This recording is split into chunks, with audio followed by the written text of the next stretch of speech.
প্রিয় শিক্ষার্থীরা, স্বাগত জানাচ্ছি বুকলিফ একাডেমিতে। আমরা আজকে একটি গুরুত্বপূর্ণ টপিক নিয়ে আলোচনা করব। প্রিয় শিক্ষার্থীরা, তোমরা যেটাতে প্রায় প্রবলেম ফেস করো সেটা হলো আমাদের রাইট ফর্ম অফ ভার্ব। তো আজকে আমি কোনো রকম রুলস আগে না পড়িয়ে শুধুমাত্র প্র্যাকটিসের মাধ্যমে তোমরা কিভাবে রুলস আয়ত্তে আনতে পারবা এবং একই সাথে এগুলো আনসার করতে পারবা সেটা নিয়ে আলোচনা। তোমরা ভিডিওটি স্ক্রল না করে একটু মনোযোগ দিয়ে 5 মিনিট দেখো, নিশ্চয়ই তোমাদের ভালো লাগবে। তোমরা সাথে থাকো ইনশাআল্লাহ।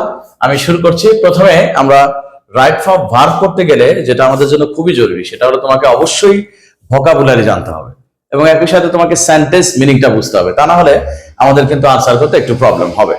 তো আমরা আগে থেকেই ভোকাবুলারি জানার চেষ্টা করব এবং সবসময় সেন্টেন্স মিনিং বুঝে পড়ার চেষ্টা করব, তাহলে এগুলো তোমরা সহজে আনসার করতে পারবে।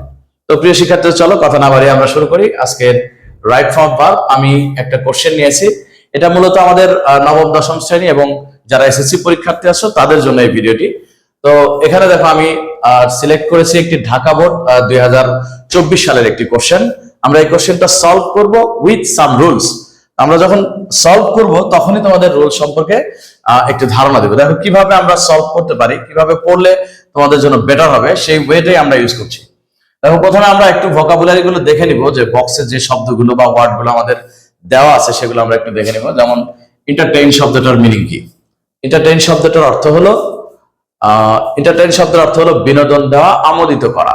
এবার এটার মানে কিন্তু আপ্যায়ন করাও বোঝায়। তো এখানে আমাদের যে প্যাসেজটা রয়েছে এখানে আমরা দেখতে পাচ্ছি বার্থডে পার্টি নিয়ে, সুতরাং এই প্যাসেজটা সম্ভবত এখানে বোঝাচ্ছে এন্টারটেইনের অর্থ হলো আপ্যায়ন করা। এছাড়া দেখো এরপরে অর্ডার রয়েছে। অর্ডার মানে জানো আদেশ বা অনুজ্ঞা, আমরা জানি অর্ডার করা। আবার অনলাইনে আমরা অনেক সময় কেনাকাটা করি, তখন কিন্তু অনলাইনে অনেকে বলে তাড়াতাড়ি অর্ডার নাও বাটনে ক্লিক করো। সেখানে অর্ডার বলতে আসলে বোঝায় হলো ফরমাইশ করা। এরপর আমরা নিড মানে জানি, নিড মানে হলো প্রয়োজন বা দরকার। এরপরে বিকাম অর্থ হলো হওয়া। তারপরে টেক মানে হলো নেওয়া। এরপরে মেক হলো দুই ভাবে অর্থ করা যায়। একটা হলো যদি পজিটিভ ভার্ব হিসেবে ইউজ হয় তাহলে মেক মানে করা বোঝায়, আর এমনি যদি মেইন ভার্ব হিসেবে ব্যবহার হয় তাহলে তৈরি করা বোঝায়। এরপরে ওয়ান্ট শব্দের অর্থ হলো চাওয়া। এরপরে উইশ মানে আমরা জানি কোনো কিছু উইশ করা যেটা বোঝায়। উইশ মানে উইশ করাই বলতে পারি। যেমন ধরো কাউকে গুড মর্নিং বলে উইশ করা, কাউকে হ্যাপি বার্থডে বলে উইশ করা, এই উইশ করা বোঝায় এটা। বি অর্থ হওয়া বোঝায়। আবার বি এখানে যেহেতু বি আছে, রাইট ফর্ম ভার্বে বি থাকা অর্থ হলো তুমি এখানে বি ভার্ব হিসেবে কল্পনা করবা, যেমন am, is, are, was, were, এভাবে বি ভার্ব হিসেবে নিতে পারো। অ্যারাইভ শব্দের অর্থ হলো পৌঁছানো। আমরা ওয়ার্ড মিনিং গুলো দেখলাম। এবার আমরা দেখবো এই বোর্ড কোশ্চেনটা কিভাবে আমরা সলভ করে, একটু খেয়াল করে দেখো। প্রথমে আমরা একটু মিনিং করবো, ভালোভাবে চেষ্টা করব। এ বার্থডে পার্টি ইজ অ্যারেঞ্জড, অর্থাৎ একটি বার্থডে পার্টি আয়োজন করা হয়। ইজ আছে এখানে। এরপর দেখো মূল ভার্বের পাস্ট পার্টিসিপল আছে, অর্থাৎ এখানে ভার্বটা আছে প্যাসিভে। তার আগে একটা কথা বলে নেই, আমরা যদি রাইট ফর্ম ভার্ব কারেকশন করতে যাই তাহলে আমাদের তিনটা জিনিস অবশ্যই প্রথমে ধারাবাহিকভাবে এটা খেয়াল রাখতে হবে। প্রথমে দেখবো যে এটা কোন টেন্সে কারেকশন, দেখা যায় কি টেন্সটা।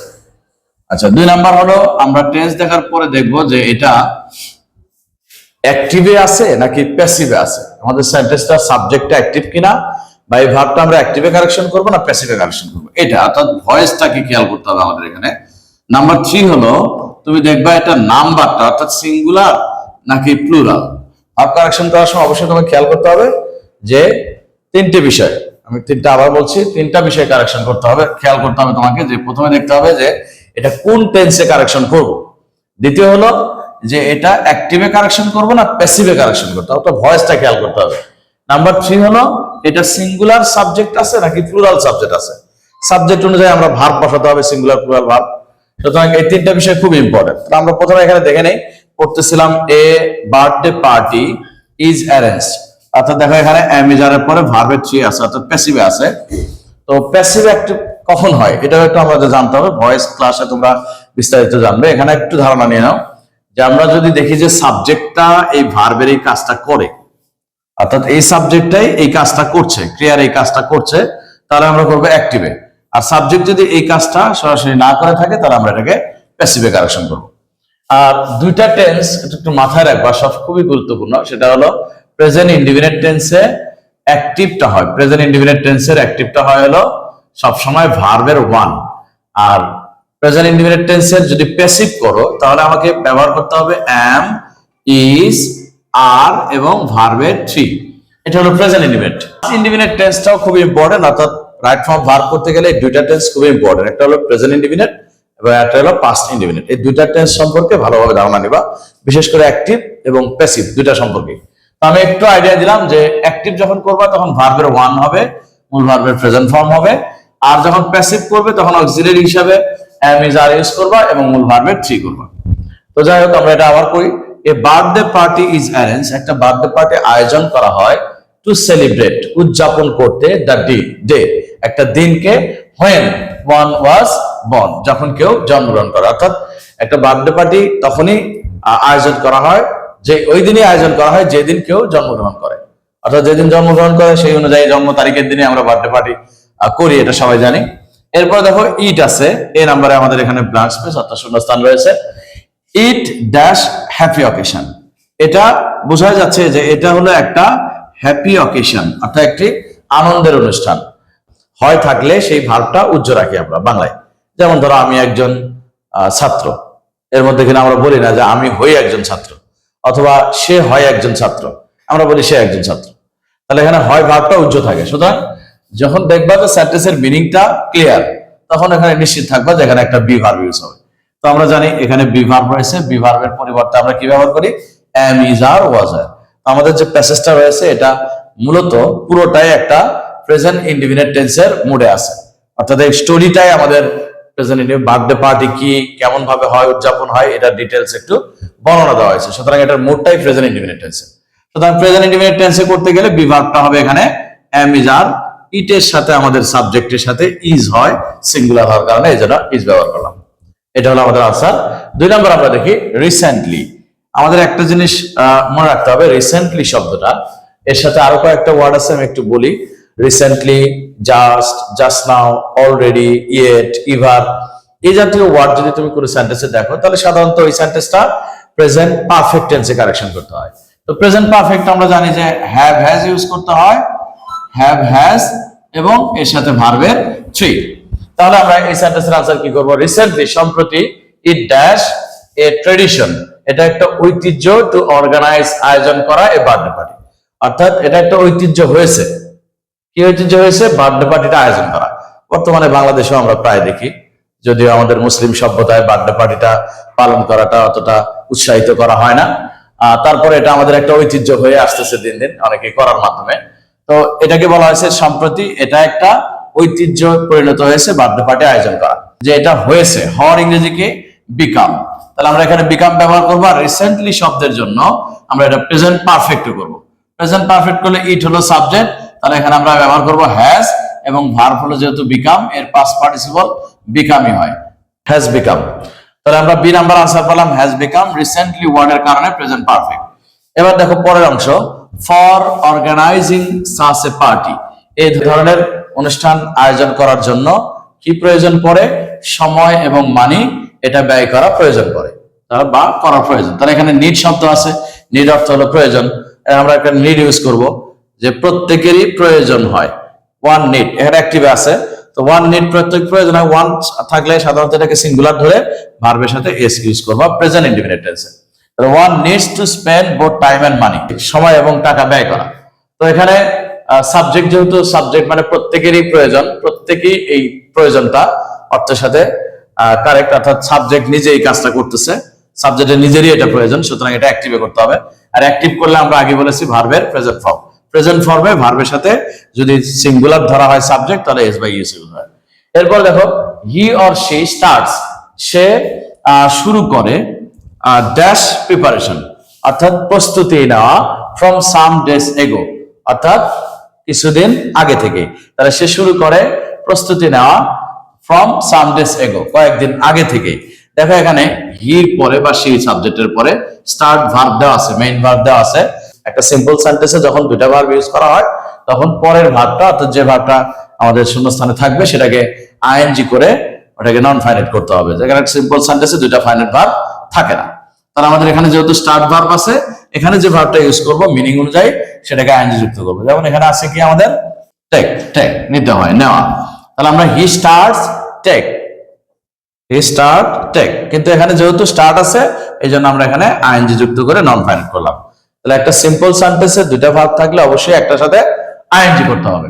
এরপর দেখো এ বার্থডে কেক, একটা বার্থডে কেক ড্যাশ আর্লিয়ার, মানে আগেই একটা বার্থডে কেক কি করা হয়, অর্ডার করা হয়। অনলাইনে অর্ডার করতে পারো, দোকানে যা অর্ডার করতে পারো। তাহলে একটা বার্থডে কেকটাকে আগেই অর্ডার করা হয়। এখন একটু খেয়াল করবো মনোযোগ দিয়ে, এই বার্থডে কেক অর্থাৎ একটা জন্মদিনের কেক, আর এখানে আমরা ভার্ব ইউজ করতেছি হলো অর্ডার। অর্ডার মানে কি, অর্ডার মানে কি বলছিলাম যে ফরমাইশ করা বা অর্ডার করা। যাই হোক এই বার্থডে কেক তো আর নিজে অর্ডার করতে পারে না, বার্থডে কেকটা অর্ডার করতে পারবে না, অর্ডার করতে হবে তোমাকে বা একজন অ্যাক্টিভ ব্যক্তিকে। তাহলে এখানে বার্থডে কেক যেহেতু অর্ডার করতে পারে না, সুতরাং এটাকে প্যাসিভে করতে হবে। তো আমরা কাজ করতেছি প্রেজেন্ট টেন্সে, প্রেজেন্ট টেন্সের প্যাসিভ করলে এটা আমাকে খেয়াল রাখতে হবে এম ইজ আর ভার্বের ট্রি।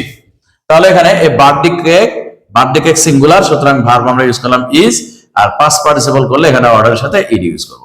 তাহলে আনসার হলো a birthday cake is order, a birthday cake is order earlier, অর্থাৎ একটা বার্থডে কেকের অর্ডার আগে করা হয়। দেন তারপরে হি অর সে ইনভাইট, তারপরে সে কি করে, আমন্ত্রণ জানায় his or her close friend, তার ঘনিষ্ঠ বন্ধুদের এন্ড রিলেটিভ, আত্মীয়দের। ইউজুয়ালি, সাধারণত, friends dash to miss such a party, সাধারণত এই ধরনের পার্টি, সাচ এ পার্টি, এই ধরনের পার্টি মিস করতে চায় না। চাওয়ার ইংরেজি কি আমাদের এখানে আছে, ওয়ান্ট আছে, ওয়ান্ট মানে চাওয়া। তাহলে এখানে আমরা চাওয়া দিতে পারি। কিন্তু আমি যদি লিখি যে friends want to miss such a party, বন্ধুরা এই ধরনের পার্টি মিস করতে চায়, চায় তো হলো না। আসলে আমরা জানি বন্ধুরা মিস করতে চায় না, তাহলে অর্থ অনুযায়ী এখানে বোঝা যাচ্ছে এখানে নেগেটিভ করতে হবে। আর আমাদের যেহেতু প্রেজেন্ট টেন্সের নেগেটিভে অক্সিলারি ভার্ব অ্যাক্টিভ আছে কিনা এটাও দেখতে হবে তোমাকে। ফ্রেন্ড যেহেতু আছে, বন্ধুরা চায় না, তাহলে এখানে ওয়ান ভার্বটা বন্ধুরা বা ফ্রেন্ড সাবজেক্ট যেটা আছে এটাই চাচ্ছে বা কাজ করতেছে, সুতরাং এখানে অ্যাক্টিভে লিখতে হবে। বন্ধুরা চায় না, অ্যাক্টিভে নেগেটিভ করলে অবশ্যই আমার অক্সিলারি ভার্ব আসবে ডু বা ডাজ। যেহেতু ফ্রেন্ড প্লুরাল, তাহলে আমরা ইউজ করব do not. Friends do not want, do not এর পরে বা ডাজ নট এর পরে অবশ্যই তোমাকে মূল ভার্বের বেস ফর্ম ইউজ করতে হবে। তাহলে ফ্রেন্ডস ডু নট ওয়ান্ট, বন্ধুরা চায় না to miss such a party, এই ধরনের পার্টি মিস করতে। এরপর আসো অন দা অ্যাপয়েন্টেড ডে, অর্থাৎ ওই নির্ধারিত দিনে, যেদিন বার্থডে পার্টি, ওই দিন he or she puts on best dress, অর্থাৎ সেরা পোশাক, সবচেয়ে ভালো পোশাকটা পরিধান করে। পুটস অন অর্থ পরিধান করা, অ্যান্ড ইগারলি ওয়েটস, খুবই আগ্রহের সাথে অপেক্ষা করতে থাকে বা অপেক্ষা করে, ফর দ্য ইনভাইটেড গেস্ট, অর্থাৎ আমন্ত্রিত অতিথিদের জন্য, টু অ্যারাইভ, পৌঁছার, অর্থাৎ আমন্ত্রিত অতিথিদের পৌঁছার জন্য অপেক্ষা করতে থাকে। কে অপেক্ষা করতে থাকে, যার বার্থডে সে নতুন ড্রেস পরে, সুন্দর ড্রেস পরে আমন্ত্রিত যাদেরকে দাওয়াত দেওয়া হয়েছে, আমন্ত্রণ করা হয়েছে, তাদের জন্য অপেক্ষা করতে থাকে। তাহলে এখানে টু অ্যারাইভ অর্থাৎ অতিথিদের, এই যে ইনভাইটেড গেস্ট টু অ্যারাইভ, অর্থাৎ আমন্ত্রিত অতিথিদের উপস্থিতির জন্য অপেক্ষা করতে থাকে। তাহলে এখানে উপস্থিতি ইংরেজি আমরা জানি অ্যারাইভ মানে পৌঁছা বা উপস্থিত হওয়া। তাহলে এখানে টু আছে, আমাদের জানতে হবে টু হলো একটি প্রিপজিশন, এই টুর পরে টু থাকলে ভার্বের ইনফিনিটিভ হয়, অর্থাৎ ভার্বের এখানে বেস ফর্ম ইউজ করতে হবে সবসময়। তবে আর টুর আগে যদি উইথ এ ভিউ থাকে অথবা লুক ফরওয়ার্ড থাকে, তাহলে অবশ্যই ভার্বের সাথে আইএনজি যুক্ত করবা। তাহলে এখানে যদি শুধু টু আছে, বেস ফর্ম করব আমরা, ব্যবহার করব অ্যারাইভ।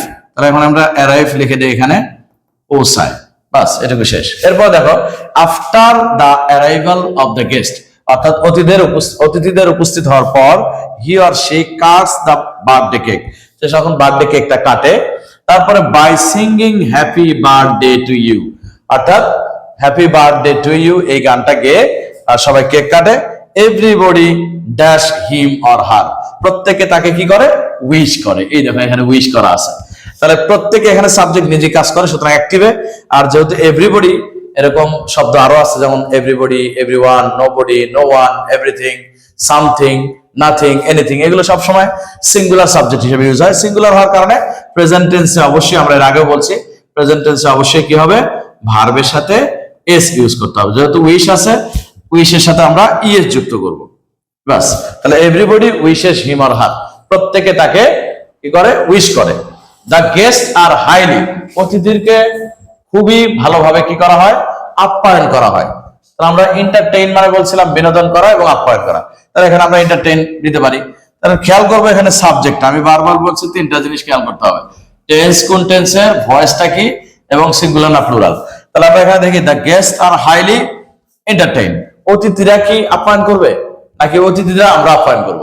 তাহলে এখানে সাবজেক্ট আছে গেস্ট, গেস্ট আর আপ্যায়ন করে না, সুতরাং যেহেতু গেস্ট এই আপ্যায়নের কাজটা করে না, এটা প্যাসিভে করতে হবে। আর যদি এখানে সাবজেক্ট থাকতো উই অথবা হি থাকতো, সে আপ্যায়ন করে অতিথিদের, তাহলে এটা অ্যাক্টিভ হয়ে যেত, কারণ সে নিজেই কাজ করতেছে।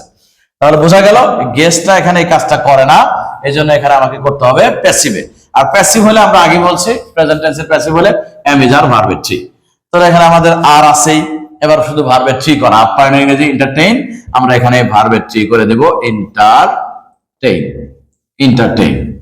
আচ্ছা, sometimes there is arrangement for music, মাঝে মাঝে মিউজিকের আয়োজন করা হয় with a view to dance the party more enjoyable, পার্টিকে আরো বেশি উপভোগ্য করার জন্য।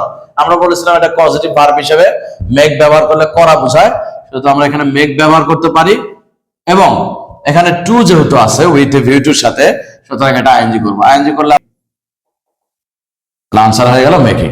আশা করি তোমরা মোটামুটি বুঝতে পারছো। আগামী দিনে আমরা আরো বেটার ওয়েতে, অর্থাৎ এই ঢাকা বোর্ড 2024 করলাম, ইনশাল্লাহ আগামীতে আমরা আরেকটি করব। এরপরে আমাদের আছে হলো ঢাকা বোর্ডের পরে আমাদের এটা আছে হলো রাজশাহী বোর্ড 2024। আগামীতে আমরা ইনশাল্লাহ রাজশাহী বোর্ড 24 নিয়ে তোমাদের সামনে হাজির হবো। ততদিন পর্যন্ত সবাই ভালো থেকো, সুস্থ থেকো এবং আমাদের চ্যানেলের সাথে থেকো। ধন্যবাদ সবাইকে, আসসালামু আলাইকুম।